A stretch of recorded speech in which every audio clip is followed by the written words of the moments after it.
সাংবিধানিক আদেশে জুলাই সনদ বাস্তবায়নের প্রস্তাব নির্বাচনের দিনই গণভোটের পরামর্শ। বিএনপি বলছে পরে, জামায়াত বলছে আগেই। প্রথমবারের মতো 4 দলের প্রতিনিধি নিয়ে জাতিসংঘ অধিবেশনে যাচ্ছেন প্রধান উপদেষ্টা। রাজনৈতিক ঐক্যের বার্তা মত সংশ্লিষ্টদের।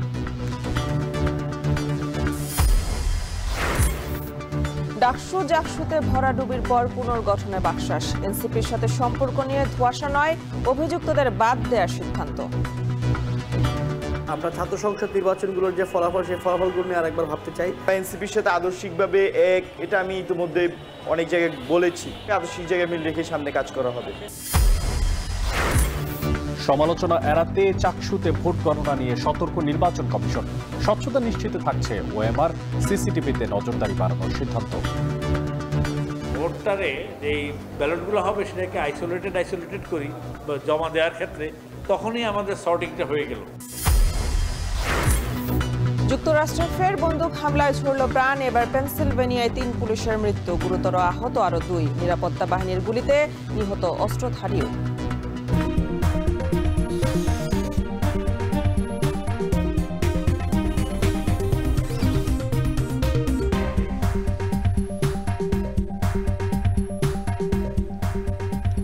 স্বাগত। এখন সকালে পুরো আয়োজন জুটের সঙ্গে আছে আমি মেহেরিন অ্যানি এবং আমি মশিউর অনেক। জুলাই সনদের সাংবিধানিক সম্পর্কিত প্রস্তাবগুলো বাস্তবায়নে সাংবিধানিক আদেশের সুপারিশ করছেন বিশ্লেষকরা। এদিকে আগামী জাতীয় সংসদ নির্বাচনের দিন ভোট গ্রহণের গণভোটের মাধ্যমে জনগণের যে বৈধতা তা নেওয়ারও পরামর্শ দিচ্ছেন তারা। তবে এখানেই রয়েছে একটা ভিন্নতা। বিএনপি বলছে সংসদ নির্বাচনের পরে হতে পারে গণভোট, আর জামায়াত বলছেন তারা চায় গণভোট আগেই। বিস্তারিত জানাচ্ছেন হাসিব বিল্লাহ। বিকল্প হচ্ছে 21 তারিখের আগে যদি আমরা জাতীয় ঐকমত্য কমিশনের সঙ্গে রাজনৈতিক দলগুলোর 2 দফা বৈঠকের পর ঐকমত্য হওয়া সংবিধান সম্পর্কিত বিষয় বাস্তবায়ন নিয়ে জটিলতা দেখা দেয়। তৃতীয় ধাপের সংলাপে রাজনৈতিক দলগুলোর বিভিন্ন প্রস্তাব থেকে অধ্যাদেশ, নির্বাহী আদেশ, গণভোট ও বিশেষ সাংবিধানিক আদেশ এই 4টি সুপারিশ করেন বিশেষজ্ঞরা। যত দ্রুত সম্ভব একটা পরিণতির জায়গায় যাব। সেখান থেকে সবশেষ সাংবিধানিক আদেশ এর চূড়ান্ত সুপারিশ করেন বিশেষজ্ঞরা, যা বৈধতা পাবে আগামী জাতীয় সংসদ নির্বাচনের দিন গণভোটের মাধ্যমে। বিশেষজ্ঞদের প্রস্তাবে বলা হয়, অন্তর্বর্তী সরকার জুলাই সনদে মূল সংস্কারগুলো অন্তর্ভুক্ত করে জুলাই ঘোষণাপত্রের 22 অনুচ্ছেদের ক্ষমতা বলে একটি আদেশ জারি করতে পারে। উক্ত সাংবিধানিক আদেশ তাৎক্ষণিকভাবে কার্যকর হবে। বুধবার ফরেন সার্ভিস একাডেমিতে তৃতীয় দিনের আলোচনা শুরু হয় এসব বিষয় নিয়েই। বৈঠকে নেতারা বলেন, জুলাই ঘোষণাপত্রের 22 অনুচ্ছেদ এবং 25 অনুচ্ছেদ পরস্পর বিরোধী। তবে ঘোষণাপত্রকে সূত্র ধরার প্রয়োজন নেই বলে মনে করেন অনেকেই। জাতীয় ঐকমত্যের স্বার্থে কমিশনের প্রস্তাব মেনে নেয় এবি পার্টি, গণ অধিকার পরিষদ, গণসংহতি আন্দোলন সহ বেশ কিছু ইসলামী ও বামপন্থী রাজনৈতিক দল। তাদের দাবি, জুলাই সনদের বাস্তবায়নে গণভোটই হল চূড়ান্ত অথরিটি। পাশাপাশি গণভোটের জন্য সরকারের একটা আদেশ দেওয়া প্রয়োজন। যারা বলেন যে জুলাই সনদ বাস্তবায়ন করতে চাই কিন্তু সেটা পার্লামেন্টে গিয়ে করব, আমাদের প্রশ্ন হচ্ছে যদি চান তাহলে এখন কেন করতে চাচ্ছেন না, এবং সেটা জনগণের চূড়ান্ত যেটা আপনার লাগবে সেটা দিয়ে কেন করতে চাচ্ছেন না। বিএনপির বক্তব্য, অন্তর্বর্তী সরকার যেভাবে গঠিত হয়েছে সেভাবে সংবিধানের 106 ধারা অনুযায়ী উচ্চ আদালতের পরামর্শে জুলাই সনদ ঘোষণা করা যেতে পারে। তবে দলটি মনে করে সংবিধানের মৌলিক কাঠামো পরিবর্তনের ক্ষমতা সংসদের নেই। পরবর্তী সংসদ গঠিত হবার পর গণভোটের কথা বলছে দলটি। এখনই কার্যকর করার মতো কোনো দলিল প্রণয়নের ক্ষেত্রে এই সরকার কোনো উদ্যোগ গ্রহণ করতে পারে কিনা। জুডিশিয়ারি কি বলে, আমরা জুডিশিয়ারির কাছে যাই। সংসদ বেসিক স্ট্রাকচার চেঞ্জ করতে পারবে সেটা বলা আছে। যদি সে বেসিক স্ট্রাকচার চেঞ্জ করে সেটা লেজিটিমেসি নেওয়ার জন্য আর্টিকেল 142 অনুসারে গণভোটে যেতে হবে জনগণের কাছে, before the signature of the president. তবে ঘোষণা না দিলেও দেশে বিপ্লবী সরকার গঠিত হয়েছে বলে মনে করে জামাত ইসলামী। জাতীয় ঐকমত্য কমিশনের দেয়া প্রস্তাব মেনে নিলেও আগামী জাতীয় সংসদ নির্বাচনের আগে গণভোটের দাবি জানান দলটির নেতারা। আমাদের অ্যাফিলিয়েট ডিভিশন আইনের ব্যাখ্যাতা, সংবিধানের ব্যাখ্যাতা, কিন্তু তারা প্রণেতা নয়। অ্যামেন্ডমেন্ট কিন্তু আইন প্রণয়ন, এটা part of the law making, এটা আমাদের বুঝতে হবে। এই জায়গায় কনফিউশন তৈরি করার কোনো সুযোগ নাই। এটা করতে গেলে আরো ডিজাস্টার হবে। তার চাইতে বরং আজকে ঐকমত্য কমিশন যে প্রস্তাবটা দিয়েছে সেই জায়গায় যদি আমরা একমত হয়ে যাই তাহলে দেশ আগামীতে সুন্দর একটি নির্বাচন পাবে। আমরা জুলাই সনদের ভিত্তিতে নির্বাচন বলেছি, এই জন্য গণভোট আগে হইতে হবে। এদিকে বরাবরের মতোই গণপরিষদের দাবি জানিয়েছে জাতীয় নাগরিক পার্টি। দলীয় ফোরামে আলোচনার পর এই নতুন প্রস্তাব নিয়ে সিদ্ধান্ত জানাবে দলটি। সাংবিধানিক আদেশ এটা যদি আমরা দিই তাহলে বর্তমান সংবিধানের স্ট্যাটাস কি হবে সহ অনেকগুলো প্রশ্ন আছে। এই কারণে আমরা বলেছি যে এই ব্যাপারে আমরা আমাদের দলীয় ফোরামে আলোচনা করব এবং লিগ্যাল এক্সপার্টদের অপিনিয়ন নেব যে এই সাংবিধানিক আদেশটা আসলে কিভাবে কার্যকর হবে। ঐকমত্য কমিশনের সাথে রাজনৈতিক দলগুলোর আলোচনা মুলতবি করেন কমিশনের সহসভাপতি ডক্টর আলী রিয়াজ। তিনি বলেন, প্রধান উপদেষ্টা জাতিসংঘের অধিবেশন থেকে ফিরে আসলে ফের আলোচনা শুরু হবে। রাজনৈতিক দলগুলোর সাথে আমাদের অনানুষ্ঠানিক যোগাযোগ থাকবে এবং আমরা আশা করছি অক্টোবরের শুরুর দিকে আমরা আবার মিলিত হব। হাসিব বিল্লাহ, এখন ঢাকা। জাতিসংঘের সাধারণ অধিবেশন বরাবরই বাংলাদেশের জন্য কূটনৈতিকভাবে গুরুত্বপূর্ণ। তবে এবারের সফর বিশেষ এক বার্তা নিয়ে এসেছে। রাজনৈতিক বিভাজন নয়, বরং ঐক্যের পথে হাঁটছে বাংলাদেশ। প্রথমবারের মতো প্রধান উপদেষ্টার নেতৃত্বে এই সফরে থাকছেন দেশের 4টি ভিন্ন রাজনৈতিক দলের শীর্ষ নেতা। যুক্তরাষ্ট্র থেকে আব্দুল আহাদের প্রতিবেদনে বিস্তারিত। জাতিসংঘের ৮০তম সাধারণ অধিবেশন ঘিরে বাংলাদেশের প্রস্তুতি এবার ভিন্ন মাত্রা যোগ করেছে। দেশের ইতিহাসে প্রথমবারের মতো প্রধান উপদেষ্টা ডক্টর মোহাম্মদ ইউনূসের নেতৃত্বে গঠিত হয়েছে একটি সমন্বিত প্রতিনিধি দল, যেখানে রাখা হয়েছে দেশের 4টি প্রধান রাজনৈতিক দলের নেতাকে। বিএনপি থেকে থাকবেন মির্জা ফখরুল ইসলাম আলমগীর ও হুমায়ুন কবির, জামায়াতে ইসলামী থেকে ডাক্তার আব্দুল্লাহ মোহাম্মদ তাহের এবং এনসিপি থেকে আক্তার হোসেন। রাজনীতিবিদদের কাছেই দেশের সার্বিক পরিচালনা ভার হস্তান্তর করা হবে, কাজে সেই হিসাবে তাদেরকে আমরা এই প্রতিনিধি দলে অংশভুক্ত করছি। দীর্ঘদিন ধরে রাজনৈতিক মেরুকরণে বিভক্ত বাংলাদেশের এই সফর যেন এক নতুন বার্তা দিচ্ছে, যা থেকে বোঝা যাচ্ছে রাজনৈতিক মতপার্থক্যের মধ্যেও জাতীয় স্বার্থে ঐক্য সম্ভব। সার্বিক বিবেচনায় এবারের অধিবেশনে মাননীয় প্রধান উপদেষ্টার নেতৃত্বে বাংলাদেশ প্রতিনিধি দলের অংশগ্রহণের মাধ্যমে বাংলাদেশের জাতীয় স্বার্থ সংশ্লিষ্ট বিষয়সমূহে আন্তর্জাতিক সহযোগিতার ক্ষেত্রকে বিস্তৃত ও সুদৃঢ় করবে বলে আমরা আশা করছি। সফরে প্রতিনিধিরা অংশ নেবেন বিভিন্ন উচ্চ পর্যায়ের বৈঠকে, তুলে ধরবেন বাংলাদেশের গণতন্ত্র, মানবাধিকার ও টেকসই উন্নয়ন নিয়ে সাম্প্রতিক অগ্রগতি। একসাথে থাকা এই রাজনৈতিক মহলগুলো আন্তর্জাতিক মহলের কাছে ইতিবাচক বার্তা পৌঁছে দেবেন, এমনটাই প্রত্যাশা করা হচ্ছে। রাজনৈতিক মতৈক্য থাকতে পারে, কিন্তু দেশের স্বার্থে এক ছাতার নিচে আসার এই সংস্কৃতি যদি প্রাতিষ্ঠানিক রূপ পায়, তাহলে সেটাই হবে সবচেয়ে বড় অর্জন। জাতিসংঘের এই মঞ্চে অংশগ্রহণ শুধু উপস্থিতি নয়, বরং এটি বাংলাদেশের ঐক্যের নতুন এক ভাষা। আব্দুল আহাদ, এখন নিউ ইয়র্ক, যুক্তরাষ্ট্র। ডাকসু আর জাকসু নির্বাচনে ভরাডুবির পর সংগঠনকে পুনর্গঠনের সিদ্ধান্ত নিয়েছে বাংলাদেশ গণতান্ত্রিক ছাত্র সংসদ, অর্থাৎ বাকছাস। দলে অনুপ্রবেশকারীদের আধিক্য থাকায় সংগঠনের দিনকে দিন অচল হচ্ছে, আর এমন কারণ দেখিয়েই পুনর্গঠন করে অভিযুক্তদের বাদ দেয়া, নতুন নাম, নতুন কমিটি দেওয়ার সিদ্ধান্ত নিয়েছে এই সংগঠনটি। আর সেই সাথে আগামীতে এনসিপির সাথে সম্পর্কের গভীরতা নিয়েও যে লুকোছাপা বিষয়টি আছে, তা থেকে বেরিয়ে আসতে চাচ্ছেন সংগঠনের দায়িত্বশীলরা। বিস্তারিত জানাচ্ছেন জাহিদ হোসেন।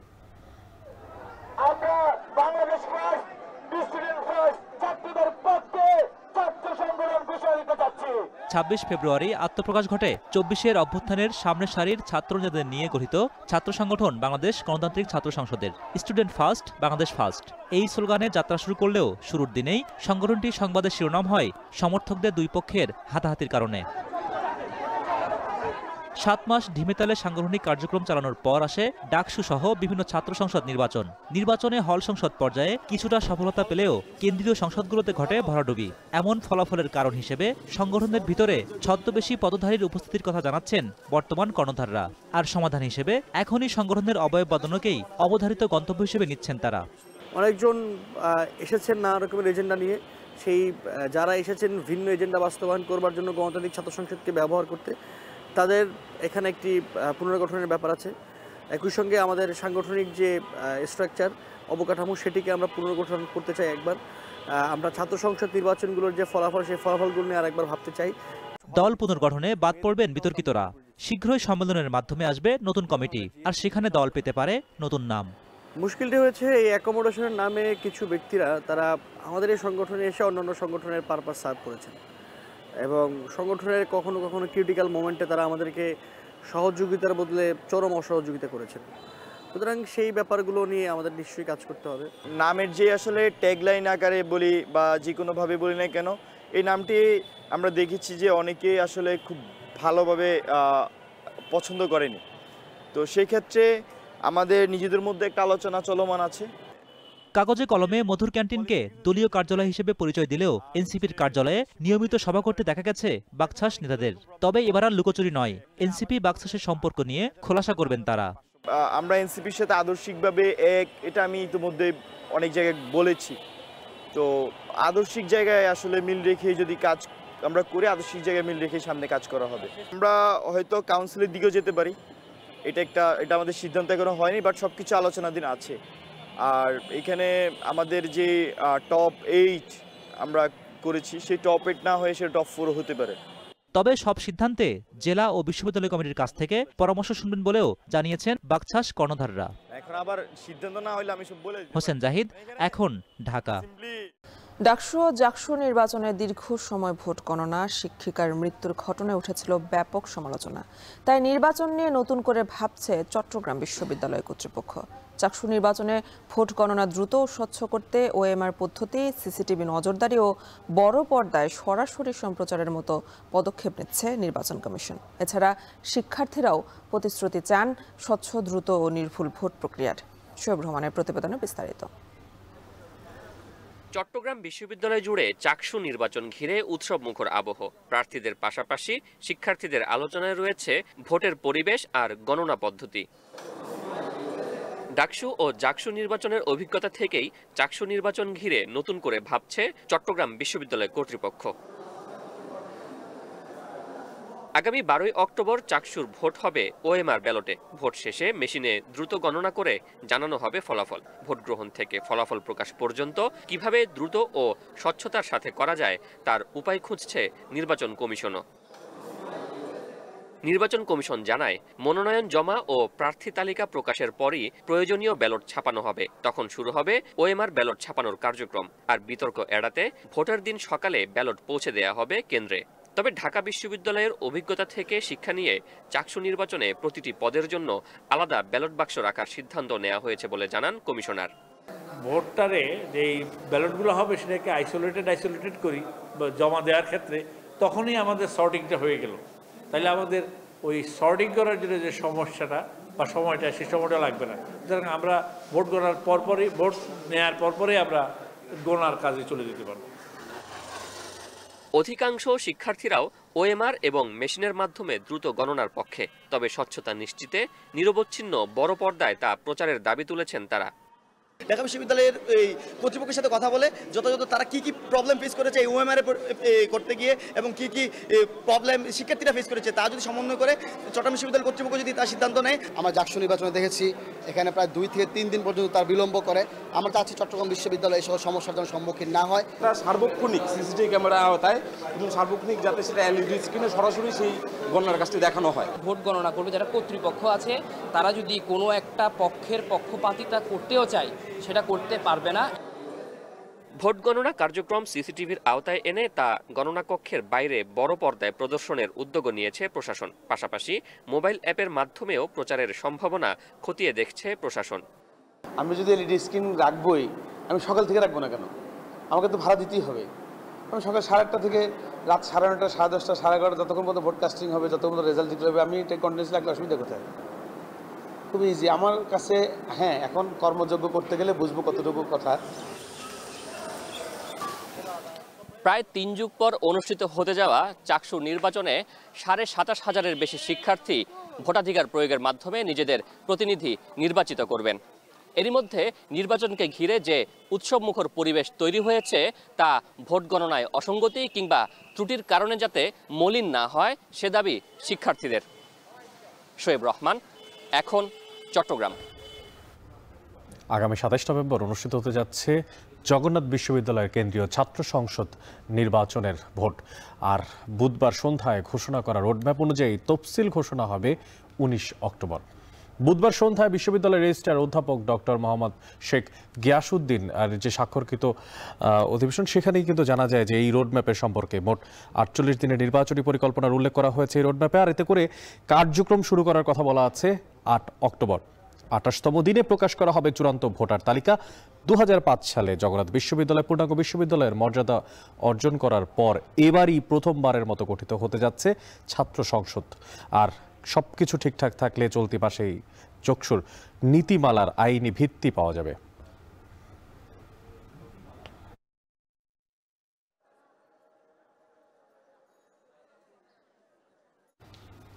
পঞ্চগড়ে অবহেলিত ও অতি দরিদ্র নারীদের জন্য নির্ধারিত VWB কার্ড বিতরণে ব্যাপক অনিয়মের অভিযোগ উঠেছে।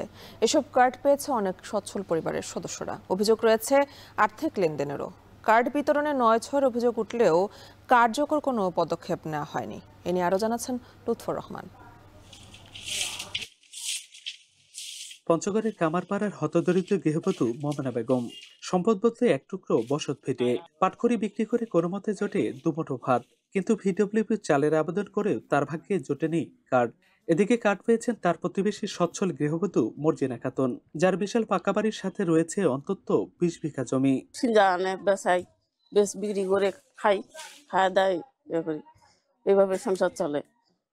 আর ভিজিটি কার্ড আমরা ইয়া করলেও পাই না, আমাদের টাকা নাই, পাই না। তারা আছে 100 হাত 150 হাত ঘর ও নামে কার্ড। জেলার বেশিরভাগ ইউনিয়নে এবার VWB কার্ড বিতরণে অনিয়মের অভিযোগ উঠেছে।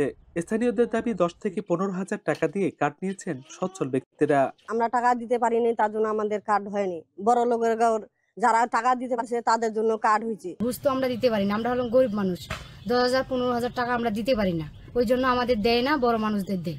এক নামে দুইটা কার্ড পায়, আমাদের পাশে কেউ লোক দাঁড়ায় না।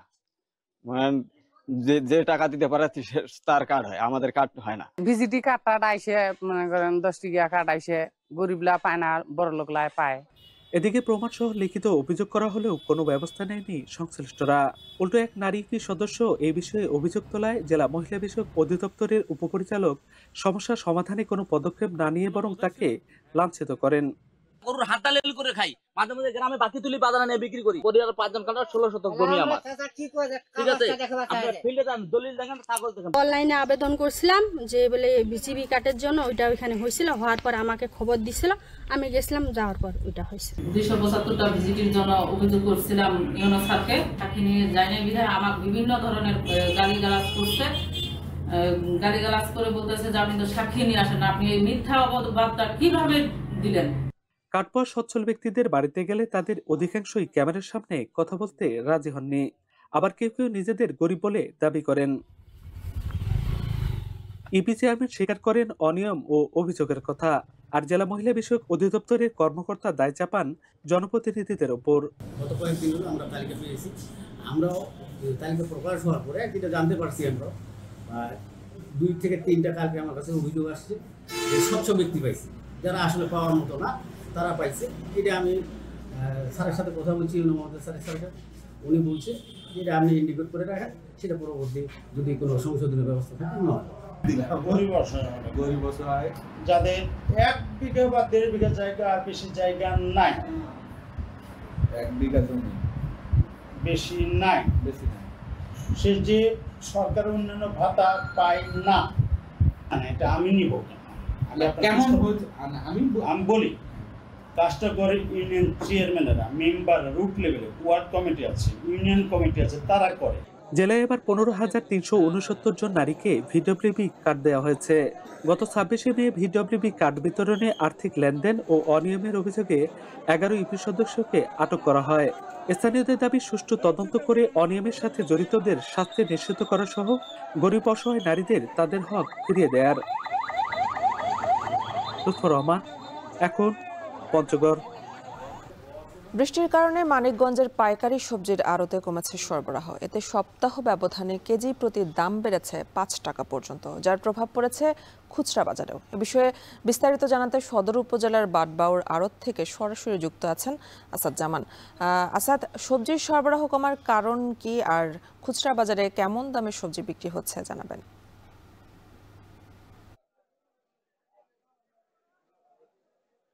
অ্যানি, আপনি যেমনটি বলছিলেন, আমি এখন রয়েছি মানিকগঞ্জ সদর উপজেলার ভাটবাও সবজির আড়তে। মূলত এখানে একেবারে ভোর থেকেই যারা বিক্রেতা রয়েছে তারা কিন্তু সবজি বিক্রি করে থাকেন।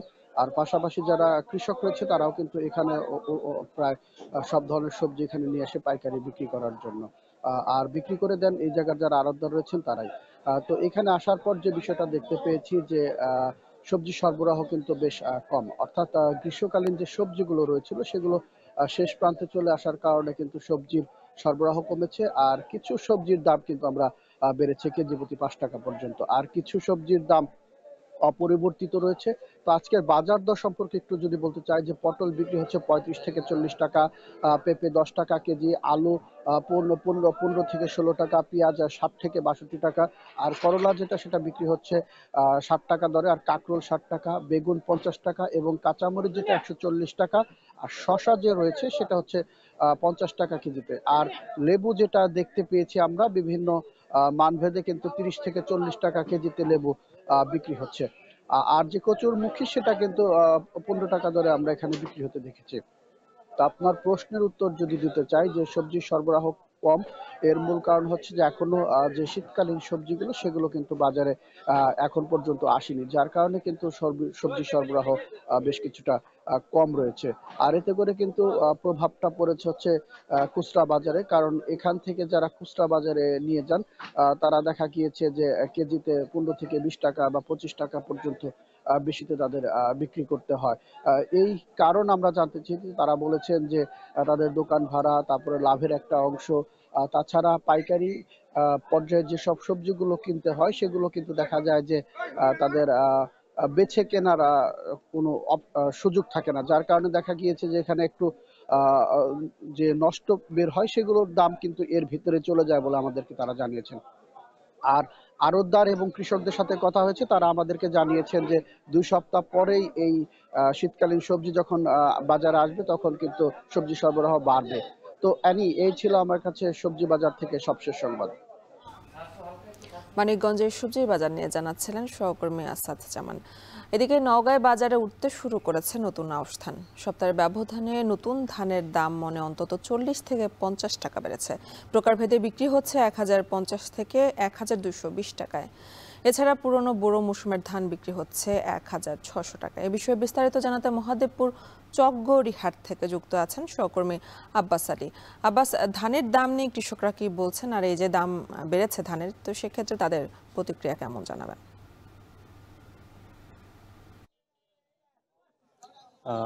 আপনাকে জানিয়ে রাখি যে গত 2 সপ্তাহ থেকে আউশ জাতের ধান বাজারে উঠতে শুরু করেছে। তবে মৌসুমের শুরুতে এইসব ধানের দাম কিছুটা কম ছিল বলা যায় যে, তবে গত 1 সপ্তাহের ব্যবধানে ধানের সরবরাহ কিছুটা কমে আসার কারণে এবং ধান কিছুটা শুকনা হওয়ার কারণে প্রতি মনে বেড়েছে 40 থেকে 50 টাকা পর্যন্ত। আজ নওগাঁ জেলার মহাদেবপুর উপজেলার চকগৌরী হাট, আর এই হাটটি ভোরের আলো ফোটার পর থেকেই শুরু হয়েছে। ধানের দামের কথা যদি বলি, যে এখানে 1948-56 জাতের ধান বিক্রি হচ্ছে 1050 টাকা মন ধরে। তবে এইসব ধান যেগুলো শুকনা রয়েছে সেসব শুকনা ধান বিক্রি হচ্ছে 1200 থেকে 1220 টাকা মন ধরে, এবং জিরাশাইল ধান বিক্রি হচ্ছে 1100 টাকা মন ধরে। তবে যেসব ধান কাটা পিটা বলে, অর্থাৎ জমি থেকে কাটার পরে যেগুলো মাড়াই করে বাজারে বিক্রি করা হচ্ছে, সেসব ধান তুলনামূলক দাম অনেকটাই কম বলা যায়, যে 900 থেকে 950 টাকা মন ধরে বিক্রি, অর্থাৎ একদম ভিজা ধান বিক্রি হচ্ছে 900 থেকে 950 টাকা মন ধরে। আর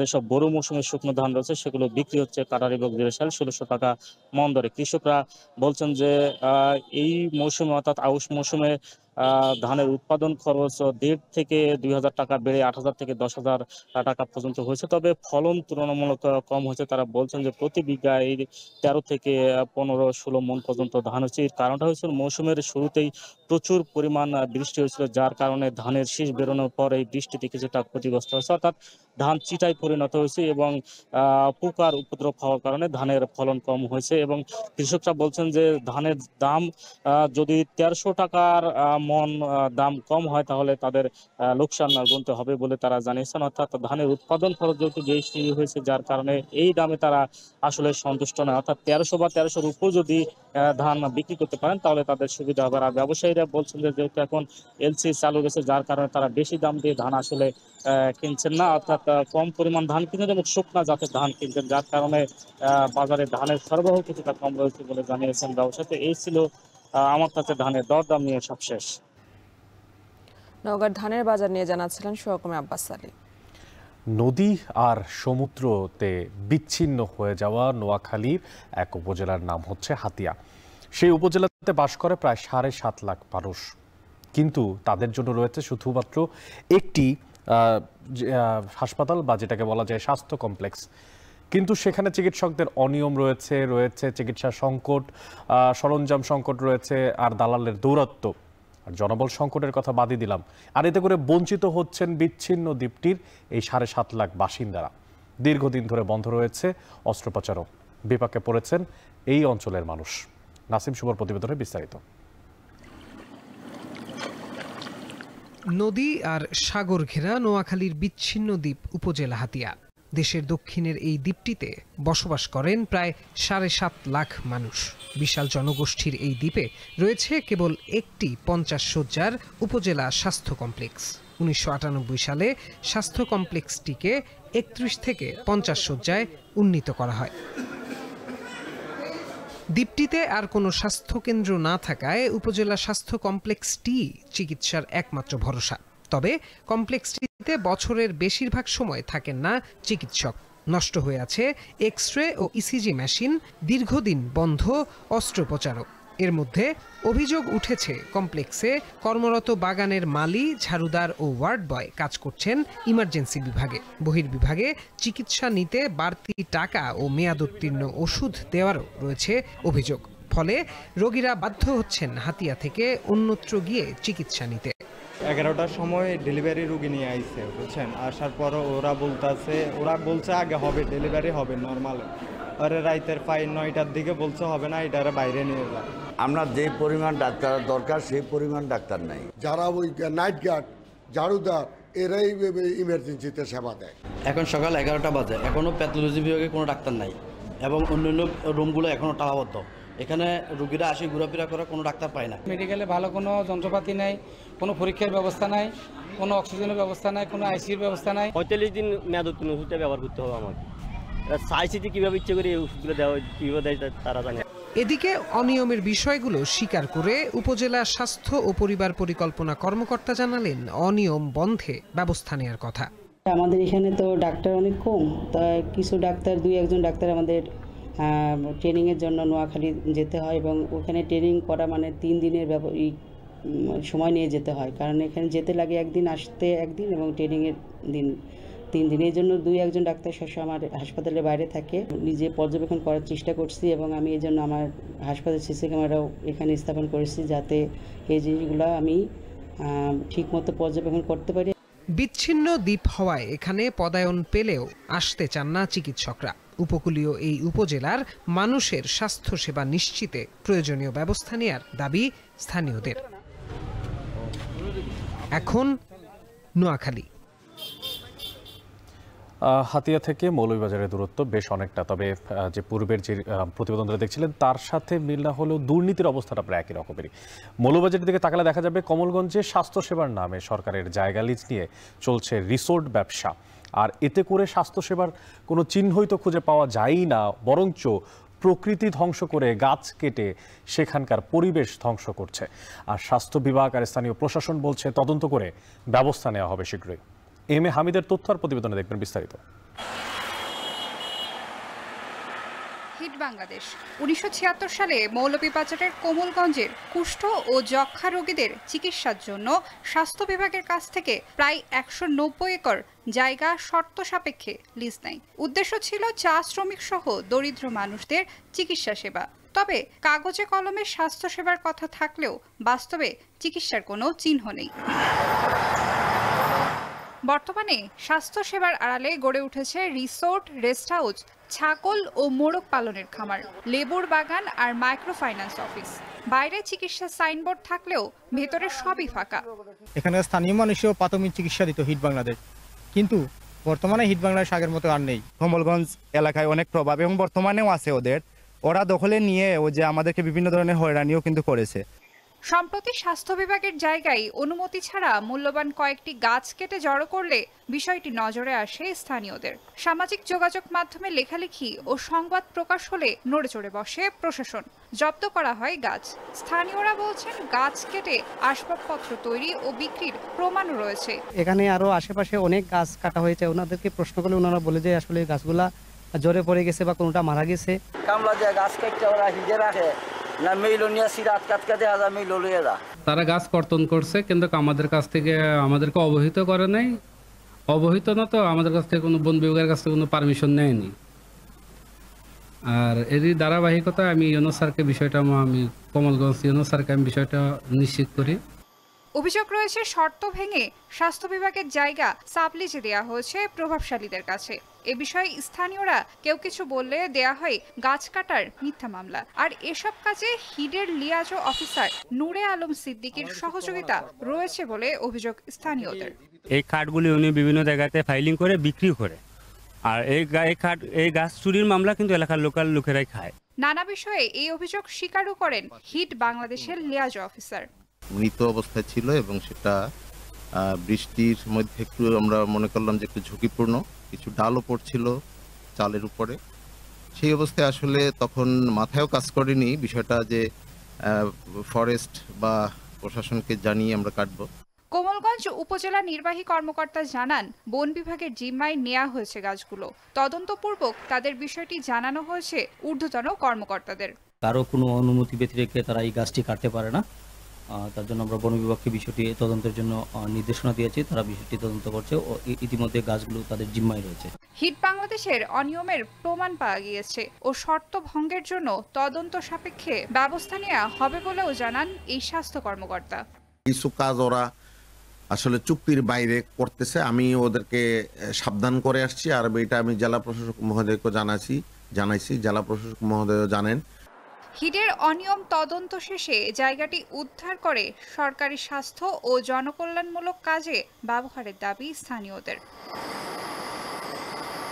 এখন মৌলভীবাজার। দূরদূরান্তের হাজারো ভক্তের পদচারণায় মুখর যশোরের চৌগাছার 300 বছরের পুরানো বলুহ মেলা। যুগ যুগ ধরে চলা এই মেলা উপলক্ষে স্থানীয়রা জামাই ও মেয়েকে দাওয়াত করে আনেন, যা এই অঞ্চলের রীতিতে পরিণত হয়েছে। বসে হরেক রকমের দোকান, যেখানে প্রতিদিন বেচাকেনা হচ্ছে কোটি টাকার উপরে। এনামুল হকের ক্যামেরায় বিস্তারিত রিপন হোসেনের প্রতিবেদনে। প্রায় 300 বছর ধরে আধ্যাত্মিক সাধক পীর বলুহ দেওয়ানের স্মৃতিতে যশোরের চৌগাছার হাজরাখানা গ্রামে আয়োজন হয়ে আসছে বলুহ মেলা। প্রতিবারের মতো এবারও মাইকেল মধুসূদন দত্তের স্মৃতি বিজড়িত কপোতাক্ষ নদের তীরে বসেছে ঐতিহ্যবাহী এই মেলা।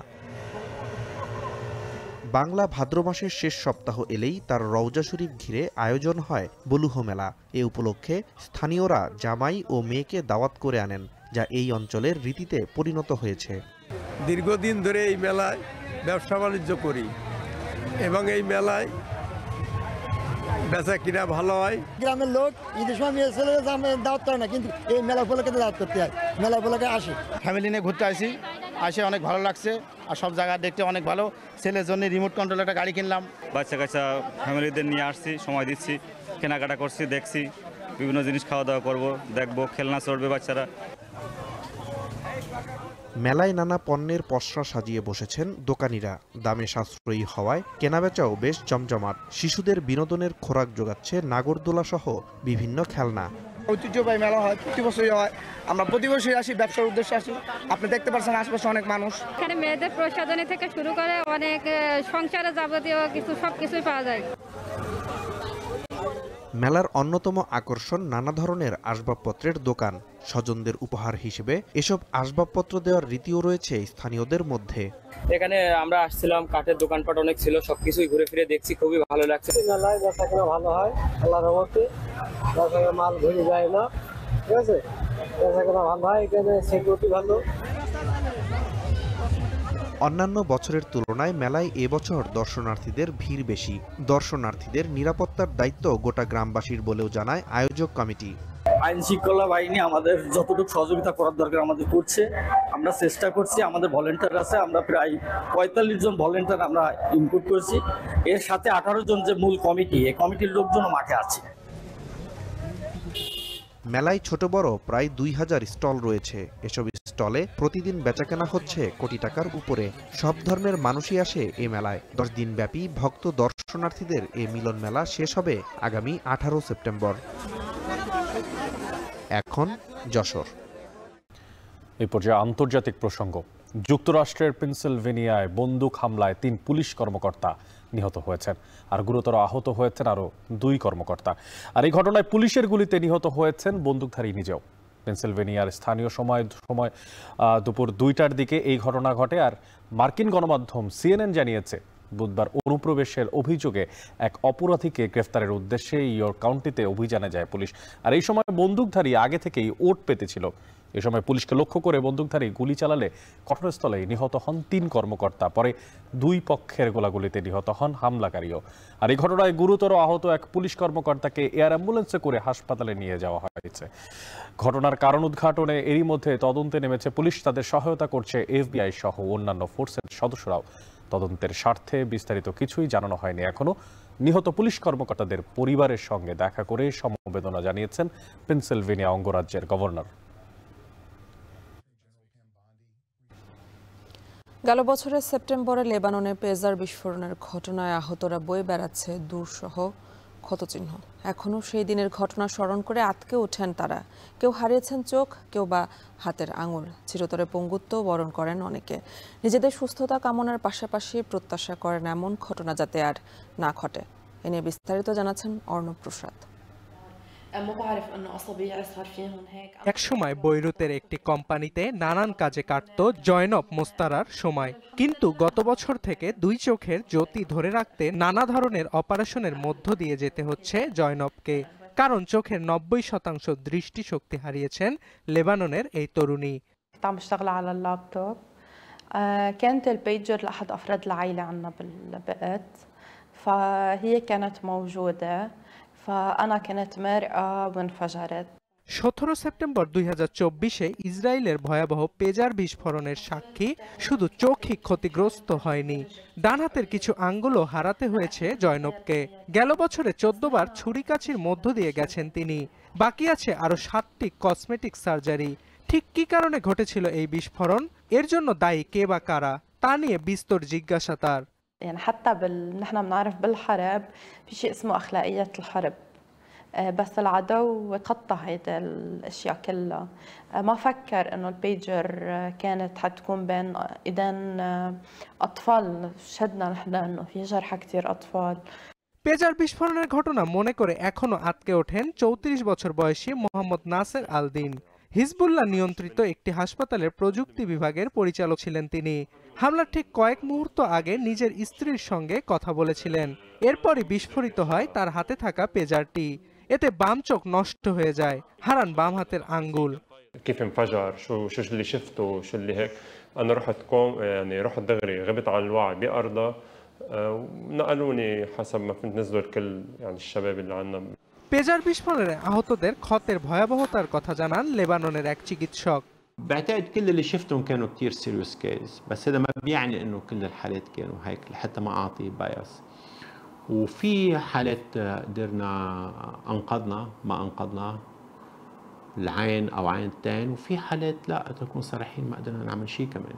পেজার মূলত যোগাযোগের জন্য ব্যবহৃত একটি তারবিহীন মাধ্যম।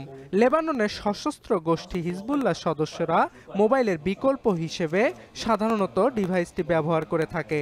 তবে গেল বছরের সেপ্টেম্বরে আকস্মিকভাবে বিস্ফোরণ ঘটে অন্তত 100টি পেজারের। এতে প্রাণ হারান অন্তত 39 জন। এ ঘটনায় আহত হন কমপক্ষে 3400 জন। সে সময় বিস্ফোরণের জন্য ইসরায়েলকে দায়ী করে হিজবুল্লাহ। অর্ণব প্রসাদ, এখন বিশ্ব। মস্তিষ্ক খেকো অ্যামিবার রহস্য কেবলই যেন জটিল হচ্ছে ভারতে। 19 জনের মৃত্যুর খবরের পর এবার সর্বোচ্চ অবস্থায় সতর্কতায় গেল কেরালা রাজ্য। আর চলতি বছর রাজ্যটিতে সংক্রমণ হয়েছে 69 জনের দেহে এই ভাইরাস। গেল বছর গুচ্ছ সংক্রমণের ঘটনায় একটি পানির প্রবাহকে দায়ী করা হলেও এই বছর রোগের উৎস শনাক্ত করতে গিয়ে দিশেহারা প্রশাসন। বিস্তারিত জানাচ্ছেন নুজহাত কামাল।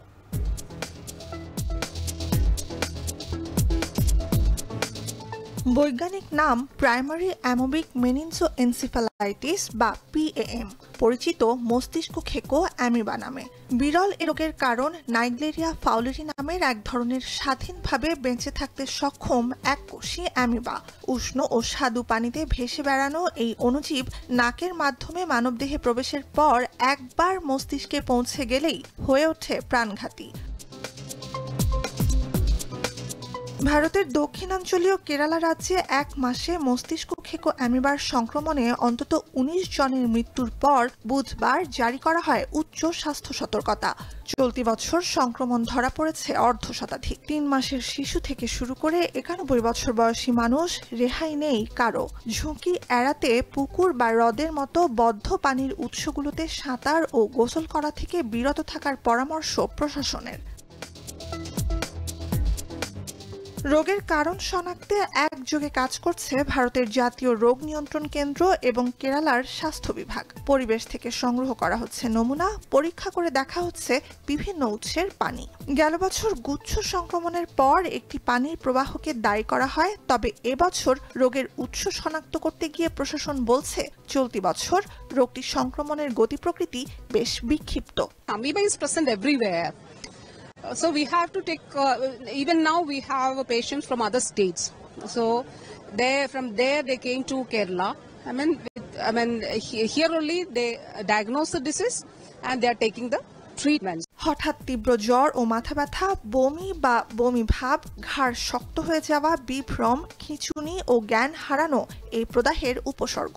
রোগের বিস্তার রোধে উপসর্গ দেখা দেয়া মাত্র স্বাস্থ্য পরীক্ষা এবং কুয়াসহ পানির বিভিন্ন উৎসে ক্লোরিন দেওয়ার আহ্বান জনস্বাস্থ্যবিদদের। কিন্তু এসব পদক্ষেপ সত্ত্বেও চিকিৎসার উপায় সীমিত বলে আক্রান্তদের সুস্থ হয়ে ওঠার হার কম, স্বীকারোক্তি চিকিৎসকদের। নুজহাত কামাল, এখন বিশ্ব। আর এর মধ্যে দিয়ে শেষ করছি এখন সকাল। তবে তার আগে শিরোনামগুলো আর একবার।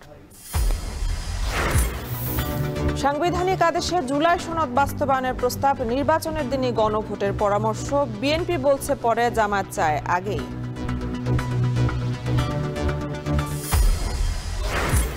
প্রথমবারের মতো 4 দলের প্রতিনিধি নিয়ে জাতিসংঘ অধিবেশনে যাচ্ছেন প্রধান উপদেষ্টা। রাজনৈতিক ঐক্যের বার্তা মত সংশ্লিষ্টদের। ডাকসু জাকসুতে ভরাডুবির পর পুনর্গঠনে বাকশাস, এনসিপির সাথে সম্পর্ক নিয়ে ধোঁয়াশা নয়, অভিযুক্তদের বাদ দেওয়ার সিদ্ধান্ত। আমরা ছাত্র সংসদ নির্বাচনগুলোর যে ফলাফল, সেই ফলাফলগুলো নিয়ে আরেকবার ভাবতে চাই। এনসিপির সাথে আদর্শিকভাবে এটা আমি ইতিমধ্যে অনেক জায়গায় বলেছি, আদর্শিক জায়গায় মিল রেখে সামনে কাজ করা হবে। সমালোচনা এড়াতে চাকসুতে ভোট গণনা নিয়ে সতর্ক নির্বাচন কমিশন। স্বচ্ছতা নিশ্চিতে থাকছে ওএমআর, সিসিটিভিতে নজরদারি বাড়ানোর সিদ্ধান্ত। ভোটটারে এই ব্যালটগুলো হবে সেটাকে আইসোলেটেড করি জমা দেওয়ার ক্ষেত্রে, তখনই আমাদের সর্টিংটা হয়ে গেল। এবং যুক্তরাষ্ট্রের ফের বন্দুক হামলায় ঝরল প্রাণ, এবার পেনসিলভেনিয়ায় 3 পুলিশের মৃত্যু, গুরুতর আহত আরও 2। নিরাপত্তা বাহিনীর গুলিতে নিহত অস্ত্রধারীও। এই ছিল এখন সকালে। এখন টেলিভিশন ওয়েবসাইটে দেখতে ভিজিট করুন www.ekhon.tv। এছাড়া এখন টেলিভিশন ফেসবুকে দেখতে ভিজিট করুন facebook.com/tv.ekhon এবং ইউটিউবে এখন টেলিভিশন দেখতে ভিজিট করুন youtube.com/c/ekhon tv।